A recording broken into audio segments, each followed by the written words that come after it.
सकता है आप में से कुछ इस विचार को पहले से मानने वाले लोग हों कि हमें अपने सनातन हमारी संस्कृति को साथ लेकर के चलना है, समाज को मजबूत करना है। लेकिन आज समाज में किस प्रकार की कुरीतियां कुरीतियों के ऊपर मैं जाना नहीं चाहूंगा, लेकिन आज धीरे धीरे धीरे करके हम जा कहां रहे हैं, हिंदू कहां खड़ा है, क्या दशा है।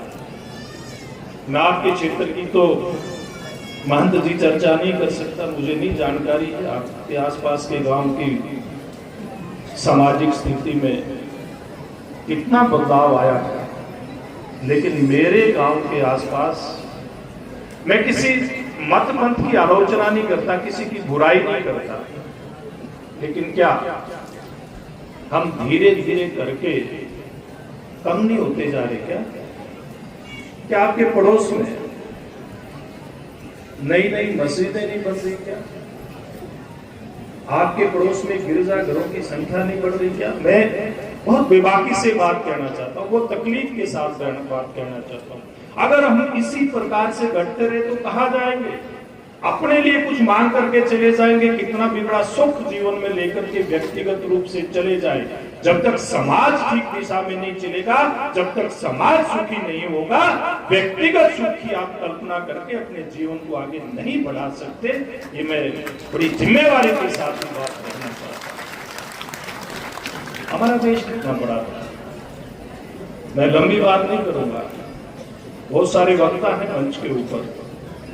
भारतवर्ष की बात करें, कभी इतिहास पढ़ने वाले मंच के ऊपर तो बहुत सारे विद्वान बैठे हैं, उनकी उपस्थिति में कहना चाहूंगा, केवल ध्यान कराना चाहूंगा, हमारा देश इतना नहीं था जितनी वर्तमान में दिखाई देता है। उत्तरम यस्य समुद्रस्य हिमालयश्च दक्षिणम वस तद भारतम नाम भारतीयत्र संतति। यानी कि एक और जिसके हिमालय, दूसरी ओर इतना बड़ा सागर, उसके बीच का भूभाग कटता गया कटता गया कटता गया। आज हम कहां जाकर के खड़े हैं, इस बात की अगर चिंता करेंगे तो निश्चित रूप से हमारी जो जिम्मेवारी बनती है समाज देश के प्रति, वो जिम्मेवारी निभाने में हम कामयाब रहेंगे। बाकी काम चलते रहेंगे, जिम्मेवारियां चलती रहेंगी। माता का आशीर्वाद जब यहाँ पर आए हैं तो निश्चित रूप से आपको मिलेगा ही मिलेगा, क्योंकि यहाँ जो मार्गदर्शन मिलता है महंत सुरेंद्र जी का, वो किसी से कम नहीं है। इनके मार्गदर्शन के बाद, इनके आशीर्वाद के बाद, ये पक्की बात है कि माता रानी का आशीर्वाद आपको मिलेगा, निश्चित रूप से मिलेगा। आपके व्यक्तिगत जीवन के संकट जरूर दूर होंगे, ये बात मैं विश्वास के साथ कह सकता हूँ।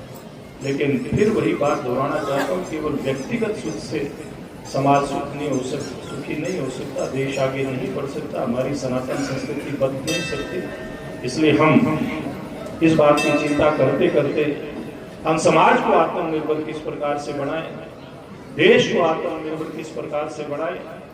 आज पूरी दुनिया में कितने बड़े चैलेंज हमारे सामने आए हैं, कितनी बड़ी चुनौतियां हमारे सामने आई हैं। आज विश्व का परिदृश्य किस प्रकार से बदलता है। कल परसों अमेरिका हमारे देश के प्रधानमंत्री के साथ हाथ मिलाकर के गड़बड़ियां करता था, लेकिन आज वो आंखें तरेरता दिखाई देता है। तो हम सब लोगों की जिम्मेवारी बनती है, जो देश हित में है वो हर काम हम सब लोगों को करना चाहिए, ताकि हम व्यक्तिगत जीवन में भी आत्मनिर्भर बने, तो हमारा देश भी आत्मनिर्भर हो, समाज भी आत्मनिर्भरता की तरफ बढ़े।